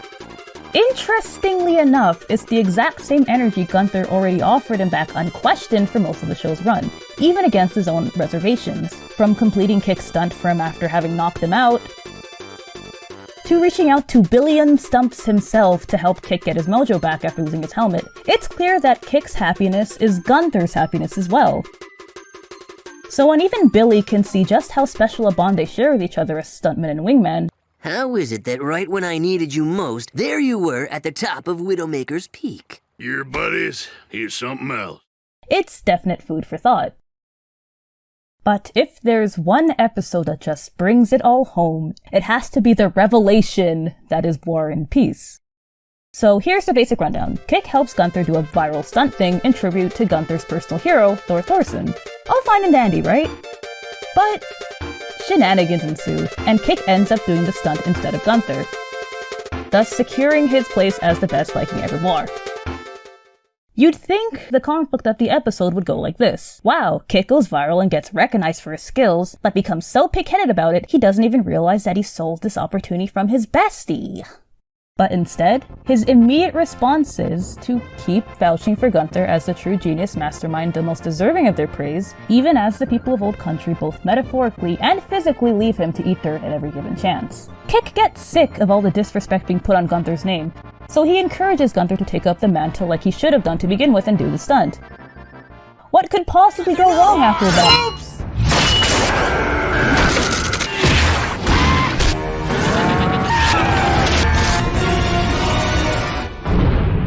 Oh, okay. A lot of things, apparently. With the festival seemingly ruined, Gunther chooses to face the wrath of the crowd all on his own. Until it's revealed that he is the splitting image of Thor Thorson. And like the terminal fucking wife guy that he is, Kick encourages the mix-up, and Gunther gets to revel in the praises of his people. It goes well. and both parties are content with the goings-on of Gunther finally being recognized for his awesomeness, until Gunther drops this bombshell. You're gonna be the envy of the cul-de-sac when we get home. Home? I am never going home! That's right! You're never going... Wait, what? Gunther? Gunther's never going back to Mellowbrook, because for once in his life, people actually recognize him as more than just Kick's shadow. Which makes Kick's next choice of words, while understandable, not the best thing to tell someone already convinced that they're wholly unremarkable on their own. You're not Thor Thorson! You're Gunther Magnusson! You don't belong here! You belong in Mellowbrook! I do belong! They need me here! But I need you! You're my wingman! Wingman? Oh, I get it now. Kick tries to reason with Gunther, but it's wasted breath because constantly playing fixer to someone else's hopes and dreams while never getting recognized for it has made Gunther deeply bitter. And the fact that he can lash out at Kick and his dumb little stunts without much resistance from the other guy shows that Kick can at least recognize the logic behind it, and he willingly chooses to part ways and to break his own heart if it means getting to see his bestie flourish without him. But then it turns out there's this whole hidden, all Thor Thorsons must sacrifice their lives in event of volcano eruption clause that Gunther didn't know about, and after finding that out, he takes it pretty well. So the people of Old Country wish him a very die as they prepare to launch him to his doom, only for Kick to rush in, get Gunther to give up the lie, and defend the awesome of his beloved friend in probably the gayest moment of reconciliation I have ever seen put into a boys' cartoon. Shit's wild. And sure, you may think he has disgraced all of Vikingdom with his mere presence. Thanks, Kick. But the man you're about to launch into the volcano is the proudest Viking you will ever know. And I am honored to be his best friend. You really mean that? Yes. Will you come home? Oh, Kick, yes! Oh, Gunther. Kick just masked off cries at knowing he'll continue to have Gunther still there in his life, something he would never have done early in the show's run, but can do now, because he finally gets how much better his life has been through having Gunther in it. And Gunther finally realizes that Kick's... You know what, I'ma just say it. Unconditional love for him is the real deal, not just a thing born of convenience. And Kick still choosing to save him from certain doom, even after all the terrible things he said about his dreams as a stuntman, say so much about what actually keeps him going. Because it's not just about the fame for him, nor is it just about the glory or just about the aesthetic of being a daredevil, but just being able to share that with someone who gets it, who knows how much it means to him and finds joy in learning to get it as well. Kick and Gunther are the other's better half, complementing each other's strengths while accounting for each other's weaknesses. That's how these two can land a canonically doomed plane just by working together at the end of the episode, and that's why their friendship just towers above all of the other partnerships of convenience present throughout the show. You did it, Kick! You landed the plane! No, Gunther. We did it. We? We! The stuntman and his wingman, two great halves of an even greater whole, and the reason why so much of the show works so well thematically. And I'm tired of everyone pretending that it's not. I think out of the whole Kick Buttowski canon, in direct proportion to his involvement in the show, Gunther might be one of the most underrated characters there are. Not to say he's an invisible entity, but rather his whole general role and personality is not as well understood as many others. It's pretty common for a character in his position and of his makeup to be given no growth or underlying nuance, but he is easily a top-tier concept of the show. I'd have to imagine it's because he was definitely close to the original concept. Eons ago, Corsaro did mention that both Kick and Gunther's family lives were consistent with his own. In context of the latter, he noted that certain elements of familial activities and traditions initiated by his European parents weren't too far removed from the feel of the foreign customs the Magnussons engage in. Interesting note, I gotta imagine living that life would put it in perspective how you'd handle such a character. Well, it seems like in the midst of all this Sturmundrang, I was still left with a most crucial character indeed. The title character. Talking about Kick Buttowski exclusively appeals to the duality of man. It's hard to describe him, but it's kind of easy to nail what kind of person he is. I mean, I can tell you a few things about him or things that he's done, but he's an unassumingly complex character in any event. Like, he seems like he'd function best as a lone wolf, Sigma male type shit, I don't know. But he is a well-rounded dude, and not just in design. Having others to bounce off in a positive or negative sense is a main track on this stuntman's game. The more that I think about it, his best traits come out based on who he's around. Moments spent with his fans do highlight how smooth and compromising he can be. They have a tendency to rile him up, but he can usually forge his own path and find common ground with his extraordinary compatriots. Scenes with his family do underscore his marginalization a bit, but it also shines a light on how he fits into the equation and creatively problem solves. The times with his wingman make us hyper-aware of his passion and self-awareness, that he's humble for his lot in life even if he's aspiring for more. It's evident that he knows that if he can't put others first at certain times, he'd be sunk. These are traits and themes that are constantly revisited in the show, but you really do get to feel them by series end because they work in tandem with his general ethos. As we've already broached, there's a lot of significance tied to his stoic personality. It makes him look and feel stronger, but there's way more going on under the helmet. There's an episode I think about a lot. Tried to take his emotionality up to new heights. We got a fair amount of realistic approaches in tandem with forced conclusions, titled Farther from the Truth. It actually shares a lot in common with this old Dexter's Lab episode that, surprise, surprise, came from the Savino era. It actually functions more like a Kick Buttowski joint than the actual Kick Buttowski joint. Both kids are looking forward to take your dad to school day, even if their pops aren't exactly hip to the square. Most of both episodes proceed the same up to the end. Both dads get to see their sons' farces and make two calculated efforts to fix things. One of them succeeds in a rather conventional fashion, being able to mysteriously pull off a crazy stunt and impress the class. The other eats spaghetti like his son eats concrete every other day, but he gains the admiration of the class just the same, as well as the newfound respect of his son. Jeez, oh pizza! Did I make a mess of everything? No, Dad. I made a mess of everything. You are awesome! But the stunt failed! Not because of the stunt, because you did it for me. Thanks. Now, these smaller, wholesome moments are not unorthodox for this type of show. In fact, both seasons pulled off their fair share. They just execute on them differently here, which doesn't inherently detract from the show, but it does color those previous encounters with a grayer tone. Clearly there's room for both, but if Kick is willing and able to share a sweet moment in such fashion, what merit is there to, extending more radical energy to fit in other bits? It doesn't change his characterization much, but based on what they chose to throw at him, it has the potential to bend the world building a bit, doesn't it? He really is a consistent anchor for the show to latch onto. One would have to question how not just fluctuation, but plain inconsistency between tone would color him differently. What I've been trying to hammer home all throughout this video is that for a character like Kick, the emotional vulnerability is a really, really important tack. Not only because it's a surprising subversion for a show of its ilk, but how well the writers can intuit with the title character actively tied into how good a ride you're put on. Some of the weakest episodes of the show are the ones that place Kick in a really tight emotional wedge and give him jack or shit for working his way out of it, even at his own detriment. For as chaotic and dysfunctional as his family is, even they have a thing or two to offer when he's paired up with him in a stronger episode. He's obviously a resourceful little dude, so when he's getting kneecapped with some weak sauce tension built around arbitrary feelings, it's gonna feel like a big fat L.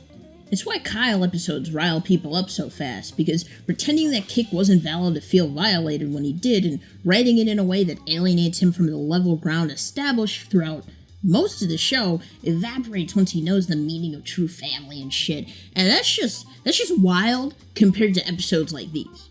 They did something like that with Wade when he lived with the Buttowskis for an episode. He's a chill dude and all, but he's just not a good roommate match for Kick, and it's not at all surprising that he blows up. But the plot just kind of gaslights him into taking him back when his rule of law was super valid and fair up to that point. Surprisingly, though, they did leave room for Kick to enable the same shit, albeit not to the same degree. In another episode, he has to defeat Brad in Mellowbrook's Battle of the Bands, and even though he assembles the most random hodgepodge of characters, they actually are kinda really good at their niche talents, but Clarence over here doesn't care about none of that. This man knows close to nothing about music. Barring that one time, it doesn't really count, though. There's a lot of muscle memory involved. He knows nothing of their craft, that he's gonna micromanage the shit out of them to the point where they quit. And for what? For what? See, this is exactly what I don't vibe with. This show managed to set up something really poignant and beautiful with this dude. And they have this crazy, wicked radicalness dovetail off of an important message in a thematic sense for the early 2010s. It's imperative that they stick to it, but when they bend the will of the canon for unfunny hijinks, it really does make it a slog to drudge through. This is not the Kick Buttowski that we fell into this situation with. You want to know Kick Buttowski? Let's talk about Kick Buttowski. This dude is easily one of the most determined people on the face of this two-dimensional Earth. This isn't measured by how many times he'll attempt to stunt or by how well he commits to his dream. He puts up a front, but he is uber compassionate, especially for those who are as maligned as he is.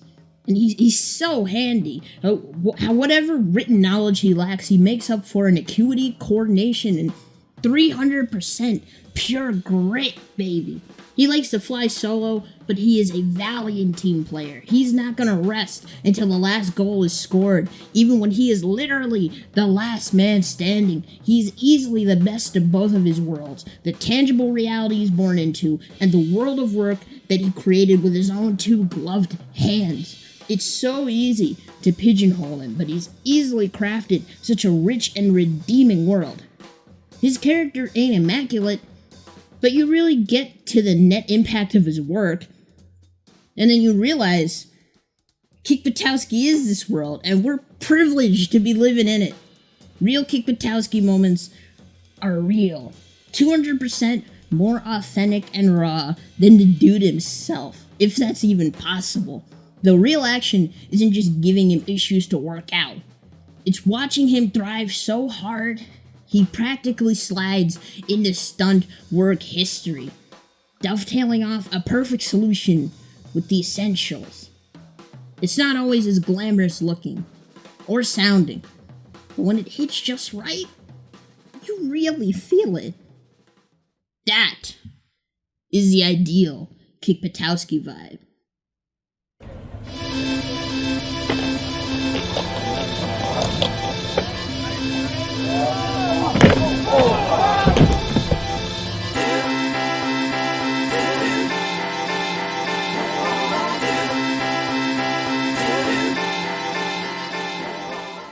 I'm sure at this point you probably have a few observations or thoughts about Kick Buttowski, whether as a show, as a character, as a wider idea. Even if you didn't find it as much of a deep cut as expected, I would hope to at least leave you with a few good memes or something, I don't know. Like I said, I think I chose the right time to drop this, for some reasons as obvious as much as not. I put this on my hit list a while ago, months before the discourse around simple stories and animation kicked back into high gear. It's not like it's anything new comparatively, but in the context of a show like this, which has demonstrated its wider appeal despite being squarely episodic cartoony hijinks, it's interesting to think about. Personally, I think it's really cool when we can re-examine stuff like this and learn that they're easily as dope now as they were back then. In their own way, these types of stories are certainly mature and versatile on the outset, and while they're secure enough in their own goals to be able to stick to stories they know well but make something even more out of them, I can easily put them up high with the classics. Serialized stuff is cool and all, but any show can match that energy if they've got the heart of the cards.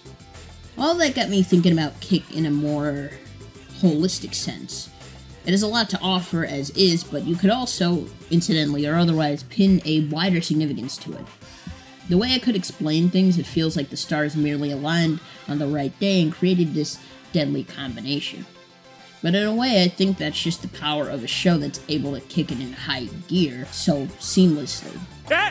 He said it! He said it! This would be easy for anyone to miss, but the 2000s was arguably a really transformative time for American media. The way the norms and cultural shifts have guided the themes popping up in the new millennium is fascinating, to say the least. The aughts is generally known for expanding on more rebellious posits in the previous decade, either through more severe and radical developments on old trends, or by riffing on them by splitting off entirely. You might not be able to rattle off a definition, but you've probably seen a postmodern example of art by now. One of the most popular examples by far would have to be Shrek. Shrek is more or less what people point to when they think of modern parodies. The rebel without a collar that could so seamlessly deconstruct trends and constructs of the last century, primarily furthered and fueled by its symbolic rival. Its cynical edge that tightly coiled around the satirical digs at its predecessors was refreshing for its time, but I do wonder what precedes it in evolutionary significance. It's hard to remember at points, but Shrek was kind of a product of the same machine it subverts. The story itself flips a lot of then timely standards on its head, but it did revel in its own strain of irreverent brand name awareness indulgently. Not to say its impact is invalidated, we don't Shrek shame in this house. But perhaps the new ogre on the block wasn't as radical as he seemed. Emotional honesty is a really important thread that's been carried over into the current text. Self-awareness isn't everything, but being able to demonstrate a bit of humility and grace in the art contributes to its wider appeal. Plenty of works from the last 20 years or so have been able to construct, deconstruct, and reshape its thesis. Some of our more celebrated media usually can express a bit of genuine vulnerability in its cast or premise if they get deep into the weeds. I'm sure the last place you'd choose to look for that is in what presumably be early 2010s action comedies engendered with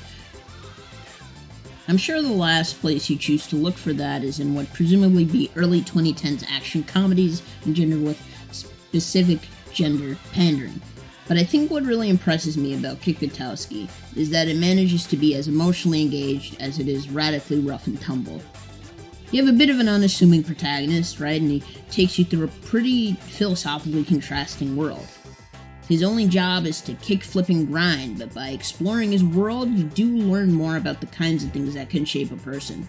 You're molded around this contest of an extreme stuntman living that Mellowbrook lifestyle, but the inhabitants of his cul-de-sac are far more earnest and sincere than you'd be prepared for. Kick himself is an open book, not exactly billed as one, but his people skills and willingness to tackle and navigate these social themes really stuck with me. Like, his whole angle and aesthetic is modeled around extreme sports and a lot of the edge that comes with it, but it takes beats to remind us that this character is still fundamentally a person. Just based on a cursory glance, he seems to be a better representation of skateboarder culture than a lot of recent influences up to that point. It's something that sounds like an obvious takeaway, but during this time, within these avenues and genres, there were plenty of ideas that didn't hit that mark.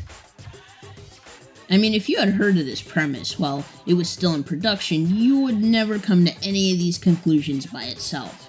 That a show about an 8-year-old doing dangerous stunts can be as culturally relevant and multifaceted as it is, that a character made to spout off pithy catchphrases while he eats dirt on the pavement probably has more to say as a concept through the stuff he does that doesn't make the byline. That a cartoon made to harken back to childhood musings can say so much more about identity and individuality and being your own person than a lot of other media from the time, and then some. Today, finding grounded characters amidst fantastical worlds is not a feat in television animation, no matter how well it's pulled off, but the juxtaposition of its premise and its attitude is what makes this one stick out so favorably. When you look at the grand scheme of things, Kick Buttowski is one of the more prominent points of our generation's cultural spread because he embodies many tenets of postmodern ideals in a refreshingly realistic package. Having a smart, kind, and resourceful main character that can successfully pursue his passions is not exactly hard to come by, but in situational slapstick and more outlandish schemes, he still appeals by hitting the core message of this show. We're brought to the center of this town, and it's not remarkable by itself, but by living through this protagonist, we get a clearer sense of the world around him and what makes it so rich. Relatably relaying to us how fulfilling it is to live till it hurts, even when it hurts to live.